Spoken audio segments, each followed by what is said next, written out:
Damai sejahtera Allah yang melampaui segala akal, itulah yang memelihara hati dan pemikiran saudara-saudara di dalam Kristus Tuhan kita. Amin. Selamat hari Minggu untuk kita sekalian dan selamat tahun baru. Firman Tuhan bagi kita di minggu pertama ini dari Injil Yohanes pasal 1 ayat 10 sampai dengan 17. Demikian. Ia telah ada di dalam dunia dan dunia dijadikan melalui Dia, tetapi dunia tidak mengenalnya. Ia datang kepada miliknya, tetapi orang-orang miliknya itu tidak menerimanya. Namun semua orang yang menerimanya diberinya hak supaya menjadi anak-anak Allah, yaitu mereka yang percaya dalam namanya. Mereka yang dilahirkan bukan dari darah atau dari hasrat manusia, bukan pula oleh hasrat seorang laki-laki, melainkan dari Allah. Firman itu telah menjadi manusia dan tinggal di antara kita, dan kita telah melihat kemuliaannya, yaitu kemuliaan sebagai anak tunggal Bapa, penuh anugerah dan kebenaran. Yohanes bersaksi tentang Dia dan berseru, inilah Dia yang kumaksudkan ketika aku berkata, Dia yang datang sesudah aku telah mendahului aku, sebab Dia telah ada sebelum aku. Sebab dari kepenuhannya kita semua telah menerima anugerah demi anugerah. Sebab hukum Taurat diberikan melalui Musa, tetapi anugerah dan kebenaran datang melalui Yesus Kristus. Demikian firman Tuhan. Bapak Ibu Saudara yang kekasih di dalam Kristus, topik kita dari kepenuhannya kita menerima kasih karunia. Dan di tahun transformasi menekankan tahun ini adalah tahun keluarga.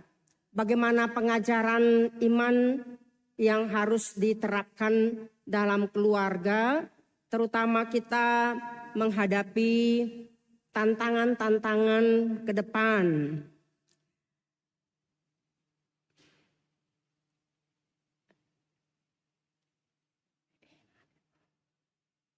Dunia memang semakin maju, tetapi banyak keluarga kehilangan iman.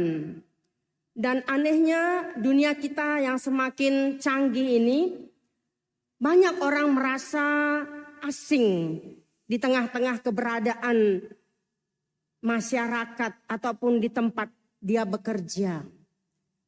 Media sosial menghubungkan, tetapi keluarga bisa terasa jauh. Begitu banyak yang bisa kita expose di medsos tentang bagaimana keluarga kita, bagaimana pekerjaan kita.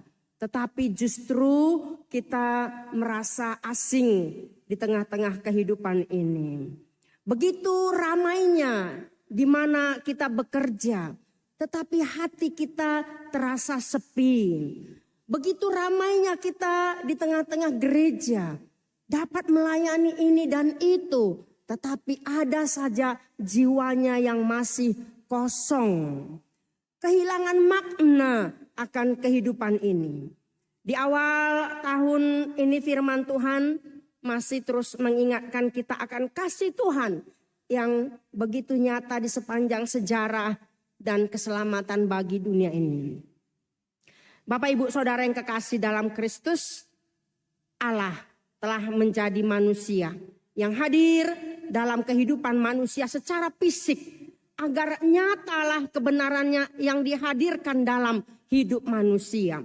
Manusia diajarkan untuk hidup beriman juga di dalam filosofi yang diajarkan oleh Yesus. Etikanya, norma-norma hidupnya. Di situ dia berinteraksi kepada sesama manusia dan terlebih kepada Tuhan. Bagaimana dia mengajarkan bahwa ajaran kebenaran yang disampaikan kepada manusia, dan itu yang harus kita ikuti. Bagaimana kita mengasihi Allah secara vertikal dan juga wujud nyata di tengah-tengah kehidupan manusia ini secara horizontal. Kita dapat belajar dari latar belakang kitab Injil Yohanes ini bahwa berbicara mengenai firman Allah yang penuh kuasa, kreatif, dan dinamis. Inilah menjadi sarana Allah menjadikan langit dan bumi serta isinya. Firman yang disampaikan oleh Yesus itu membimbing, mengarahkan, dan mengatur alam semesta dan pikiran kita manusia. Namun ada yang lain yang harus diketahui orang Yahudi, orang Yunani, bahkan kita hingga hari ini. Firman yang menciptakan dunia ini, akal dan pikiran kita ini dikendalikan oleh Dia yang telah menjadi seorang pribadi yang dapat kita pandang dan kita lihat dengan mata telanjang. Jadi kalau kita mau melihat rupa dan firman bahwa Allah itu adalah Allah yang benar, yang mengatur segala dunia ini, yang menciptakan dunia ini, maka kita dapat melihat itu dalam pribadi Yesus, orang Nazaret itu. Pernyataan ini menghancurkan pandangan-pandangan filsafat Doketis yang mengatakan tak mungkin Allah dapat masuk dalam kehidupan kita. Apalagi Dia mau menjadi manusia. Itulah kata Yohanes bahwa dunia tidak mengenalnya. Dunia tidak mengenalnya. Padahal Dia sudah hadir di tengah-tengah dunia ini. Dia melakukan banyak tanda mukjizat. Mukjizat apa yang tidak Dia lakukan? Yang buta dapat melihat, yang tuli dapat mendengar, yang lumpuh dapat berjalan. Dia berkuasa atas air. Dia berkuasa atas alam ini. Meredakan angin ribut. Dia memberikan banyak orang makan. 5.000 orang bahkan lebih dari 5 roti dan 2 ikan. Dan begitu banyak kuasa-kuasa iblis yang dihancurkan. Yang masuk dalam diri seseorang. Itulah manusia tidak dapat melihat dengan mata rohani. Sementara Dia datang untuk melepaskan belenggu-belenggu itu. Yohanes mengatakan bahwa barang siapa yang percaya, dia akan diberikan identitas baru. Yang percaya, yang menerima Dia, diberikan kuasa, eksusia, diberikan hak istimewa menjadi anak-anak Allah. Itu bukan karena usaha kita, bukan karena usaha manusia, bukan karena keluarga yang hidup dengan baik, tapi adalah karena anugerah Allah. Kita diangkat menjadi anaknya, itu bukan sekedar status, tapi adalah kita diberikan otoritas, identitas yang baru. Bukan lagi menjadi budak ketakutan, takut akan kematian, takut akan masa depan, takut apa yang akan terjadi esok. Tetapi kita telah diberikan otoritas sebagai anak Allah. Amin. Itulah orang-orang yang mau menerima dan percaya dilahirkan menjadi lahir baru. Bukan karena darah atau usaha atau kehendak manusia. Tetapi adalah karena anugerah Allah. Soli Deo gratia. Hanya karena anugerah Tuhan. Bapak Ibu Saudara yang kekasih, firman menjadi manusia.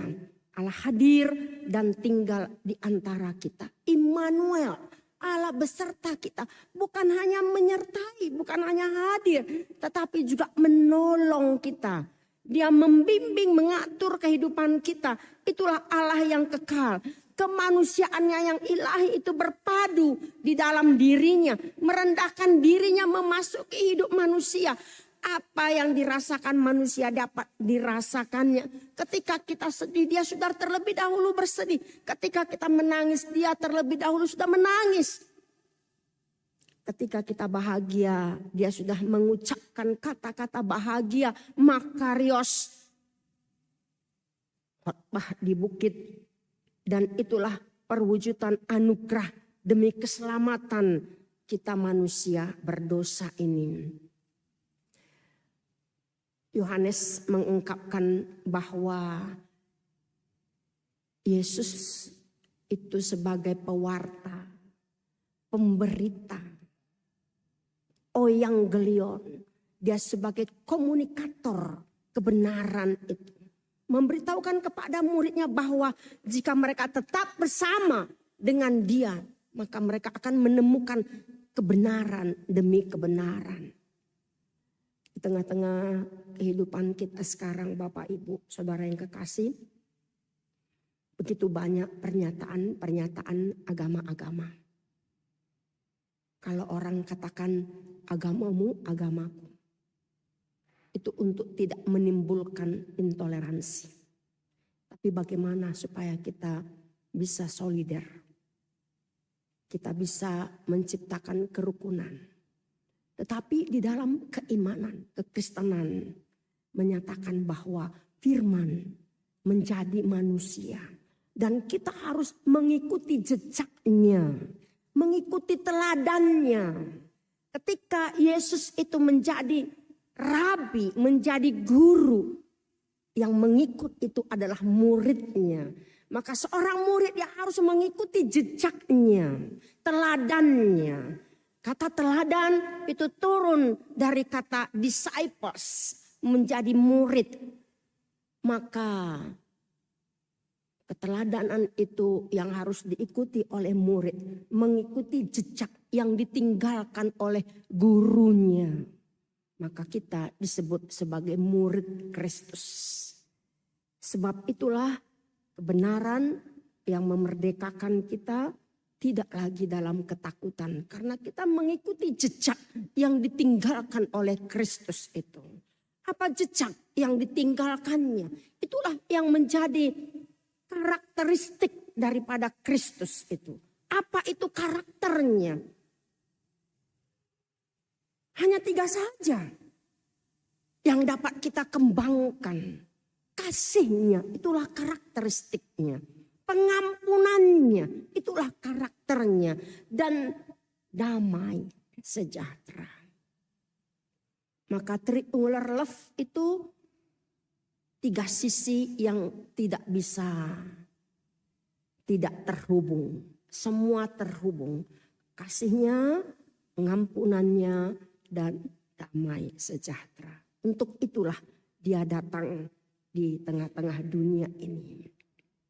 Bapak Ibu Saudara yang kekasih, kata Yohanes bahwa dari kepenuhannya kita beroleh kasih karunia. Saya merenungkan firman ini bahwa hidup kita seperti sebuah gelas yang ada air setengah. Gelas yang berisi air setengah. Lalu bagaimana ini supaya terus menerus berisi? Maka itu akan diisi oleh aliran air yang terus menerus menumpahkan di dalam gelas itu tanpa henti. Maka itu berkelimpahan, luber. Maka kepenuhannya itulah yang memberikan kasih karunia kepada kita. Taurat itu memberikan hukum. Tetapi kasih karunia Allah itu menyembuhkan, membebaskan kita, memerdekakan kita. Kita tidak mampu melakukan hukum Taurat. Walaupun 99,9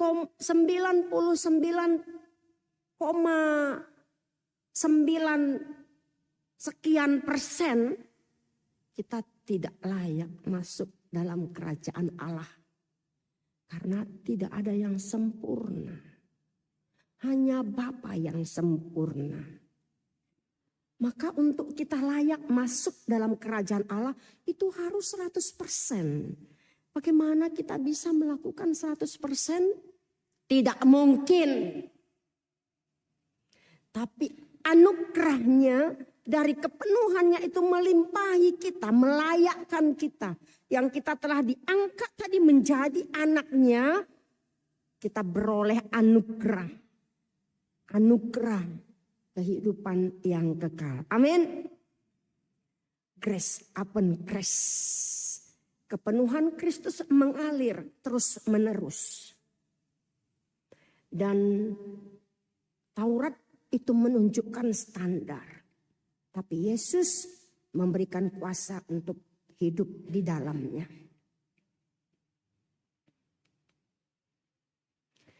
Maka kasih karunia Yesus inilah yang menjadi kita diberikan pengenalan akan Dia. Kasih karunia Kristus itu memberikan kita identitas baru. Kasih karunia Kristus itu menghadirkan Allah itu sendiri di dalam kehidupan kita. Kasih karunia Kristus itu memulihkan kita.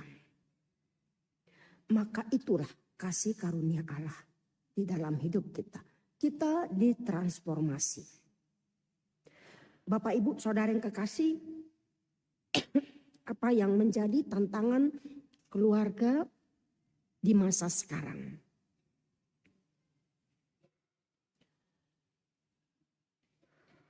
Kesibukan semua orang memegang gadget. Terkadang kita sudah berkumpul, semua asik dengan gadgetnya tanpa saling menyapa. Lalu bagaimana dengan kehidupan kita di tengah-tengah keluarga? Saya ragu ketika kita sibuk dengan pekerjaan kita untuk mencukupi kebutuhan anak-anak, dan itu menjadi alasan yang kuat bagi kita orang tua. Ketika kita berangkat, anak kita sudah tidur, masih tidur ya. Ketika kita pulang, kita menjumpai anak kita sudah tidur. Kapan kita dapat berinteraksi dengan anak-anak kita? Betul, katanya gadget juga bisa menggantikan percakapan. Kalau ada anak kita yang bekerja atau yang sudah dewasa, lalu kita telepon, bisa di-reject ya. Lalu di chat, ntar ya mam, ntar ya pam, lagi repot aku ngerjakan PR-ku. Kami lagi rapat. Terputus sampai di situ. Sementara kita orang tua, saya yakin terus kita mendoakan anak-anak kita. Kita tidak dapat monitoring mereka ya. Sekalipun sudah ada gadget kita ini. Holantangi yang nama sih. Kita menyerahkan mereka ke dalam tangan Tuhan. Bagi orang tua yang jugul, terus akan telepon anaknya. Tanya ini, tanya itu. Maka inilah yang harus kita gumuli. Bagaimana supaya ada mesbah keluarga, berdoa bersama. Mari kita tindak lanjuti komitmen kita di malam jam 00. Apa yang harus kita transformasi? Apa yang harus bisa kita perbaharui dan kita terapkan? Rumah harus sebagai ruang iman. Peluklah anak-anak kita amang-inang. Berkati, tumpangkan tanganmu di atas kepalanya ketika dia mau tidur ataupun dia mau berangkat. Ucapkan Tuhan memberkatimu. Mari kita singkirkan kata-kata kotor, kata-kata nama-nama hewan yang menjadi habit kita. Karakter kita harus diubahkan. Orang tua harus menjadi teladan iman. Juga kebiasaan buruk kita. Masih banyak orang tua yang dilihat anaknya menenggak minuman keras. Eporus kita memberikan surat himbauan khusus kepada pelayan, tapi juga kepada semua orang untuk tidak merokok. Ini sulit ya. Aka ina pe ngagudang marisakan itu. Takolan-holan bawa. Anak baru nagudangan marisak. Kalau kita pergi ke mall, lihat di lantai paling atas itu, di food court itu. Semua anak gadis, ibu-ibu. Bukan hanya di pasar ya. Di mana-mana. Semoga tidak ditemukan di gereja ini anak gadis merokok. Itu yang menjadi pesan bagi kita. Bagaimana di tempat kita bekerja? Mari kita membuktikan, bekerja bukan untuk membuktikan nilai diri. Tetapi sebagai anak Allah yang sudah bernilai. Kita tunjukkan hidup kita yang sudah bernilai. Bukan membuktikan nilai diri kita. Orang yang bisa menilai kita. Tetapi kita harus membentuk dan menyampaikan bahwa diri saya bernilai. Saya katakan yel-yel tanggal 1 Januari di ibadah kita semua parhalado.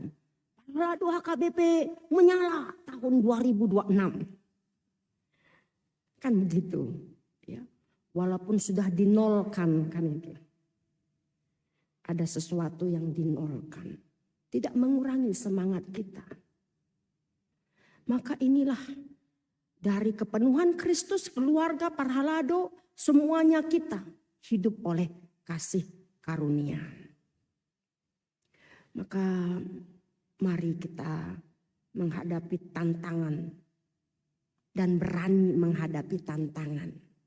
Kalau orang di barat beda dengan orang kita di Indonesia, takut dengan tantangan. Tapi kalau orang di barat itu berani menghadapi tantangan. Mereka hiking, ya kan, climbing, naik gunung, menghadapi tantangan. Tapi kalau kita maunya jangan ada tantangan, jangan ada masalah. Kalau kita sekarang 2026 transformasi, mana masalah? Saya akan hadapi, saya akan selesaikan dengan baik. Face to face, hadapi dengan iman dan cari solusinya. Win-win solution. Bukan membiarkannya atau melarikan diri kabur. Tapi menghadapinya penuh dengan iman bersama Kristus. Kita bisa. Amin.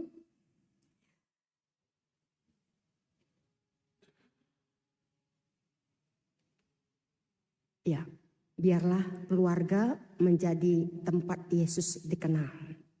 Dari kepenuhan Kristus, keluarga menerima kasih karunia.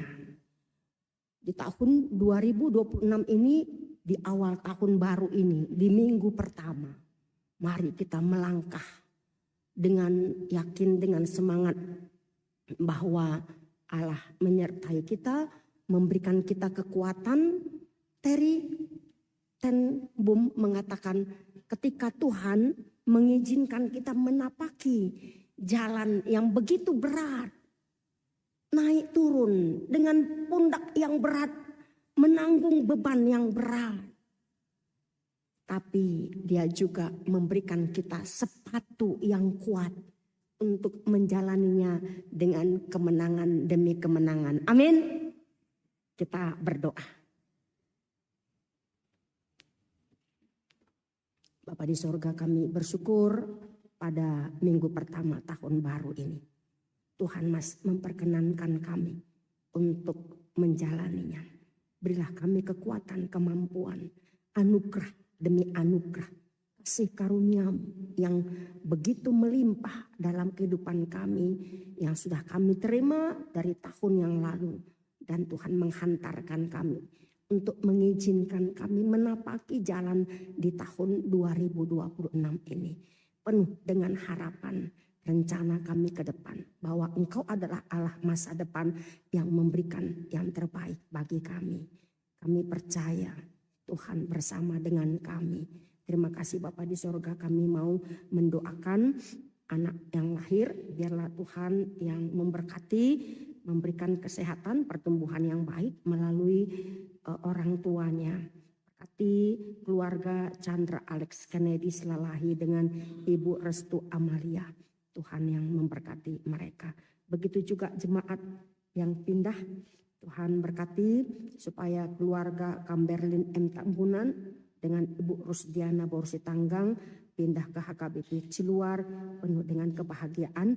Mereka boleh menjadi jemaat teladan. Biarlah Tuhan berkati keluarga ini, secara khusus keluarga yang berduka, keluarga Nyonya Nenggolan Boru Tampu Bolon. Tuhan berkati mereka. Tuhan berikan kekuatan, berikan penghiburan supaya semua peparannya boleh berbahagia dan bersukacita untuk melanjutkan segala rencana mereka ke depan. Saat ini mereka masih di Ponapasogit. Biarlah Tuhan memberkati mereka tiba juga di Bogor dengan selamat, tidak kurang suatu apapun. Juga bagi saudara kami Inang Sintua Timoria Boru Sinaga dari sektor Yerusalem yang akan mengakhiri purna baktinya. Tuhan, terima kasih Engkau sudah memakai Inang kami ini di dalam semua pelayanan dan juga keluarga. Berkatilah supaya itu boleh menjadi sukacita baginya dan juga bagi seluruh jemaat yang sudah dilayani selama ini.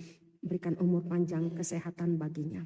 Juga kami mau berdoa untuk seluruh program anggaran Huria di tahun 2026 ini boleh dapat berjalan dengan baik. Biarlah Tuhan yang memberikan kekuatan, memberikan rezeki bagi setiap keluarga jemaat dimanapun berada melakukan pekerjaannya, supaya mereka tahu apa yang menjadi kewajiban, mereka tahu apa yang menjadi hak mereka Tuhan sebagai jemaat Tuhan di HKBP Bogor.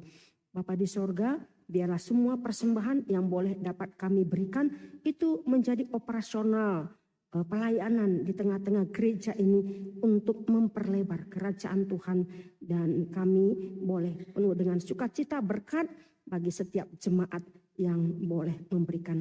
Kami berdoa untuk jemaat yang sakit, Nyonya Ermanik Boru Sihaan, Sintua PM Sitorus Boru Panjetan, Nyonya Simanjuntak Sintua Boru Hutasoid, Nyonya M Simanjuntak Boru Pangaribuan, Bapak G Manurung Boru Tambunan, dan juga Nyonya Sihaan Boru Purba.